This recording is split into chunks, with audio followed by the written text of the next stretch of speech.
T'as pas le porte-carte? On va le virer pour éviter de te blesser. Tu l'enlèves? Dernier jour de compétition pour les jeunes raiders. Au programme, du trail, de la course d'orientation et une descente de plus de 30 km de la route forestière du Maïdo au lagon de l'Ermitage. Les VTT sont vérifiés avant le départ. On voit arriver les équipes, elles vont entamer une descente qui est un peu caillouteuse, un petit peu engagée, donc on vérifie que les parties précédentes du raid n'ont pas abîmé le freinage. C'est essentiellement le freinage pour pouvoir passer sans encombre la section qui suivra la course d'orientation. Les collégiens positionnent leur VTT dans le parc à vélo. Certains appréhendent la descente, particulièrement technique. Je pense que ça va bien se passer. Après, c'est un peu dangereux avec la descente. Mais sinon, je pense que ça va y aller, quoi. Faut juste faire gaffe pour pas tomber. J'ai peur parce que la descente, c'est pas trop mon truc. Donc j'ai peur de glisser, etc. Mais ça va le faire.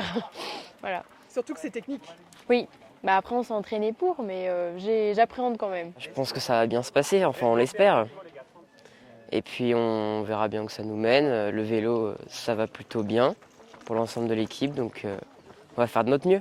Mais avant le VTT, place à la course d'orientation. Les élèves partent en courant à la recherche des balises. Après plus de 30 minutes de déambulation sur la route forestière, les premières équipes récupèrent leur vélo et s'élancent à toute vitesse sur le sentier. Moi je suis tombé. Regarde. Malgré quelques chutes dans la descente, les jeunes aventuriers arrivent sains et saufs au stade de l'Éperon et en ont pris plein la vue. Les paysages ils sont magnifiques, la descente elle est intéressante, il y a des beaux singles. Puis on roule vite, c'est bien avec le moniteur, on peut rouler vite quand même. C'était hyper bien parce que c'était que de la descente, donc sur 30 km. Il y avait des cailloux et des petits chemins, il y avait aussi de la route et tout, donc ça s'est très bien passé. On a doublé pas mal d'équipes, mais je suis quand même tombée quelques fois, mais sinon c'était super. C'était super cool, à un moment donné on voyait bien l'océan, c'était super beau. Et puis c'était calme, du coup pas besoin de se stresser ni rien. Pendant la pause déjeuner, les équipes en profitent pour réparer les crevaisons. Rien de grave, une crevaison, bon c'est pas la section où on devait crever puisque c'est cet après-midi qu'on nous annonce une section très crevante, mais bon, ça arrive quand même en VTT d'avoir des crevaisons. Je vérifie s'il n'y a pas d'épines dans le pneu, et puis on va changer ça, ça tombe bien, c'est la pause repas, donc on a tout le temps pour le faire, il n'y a pas de problème. La deuxième section en VTT se déroule au cœur de la savane, un lieu magique où les élèves se font plaisir malgré la chaleur.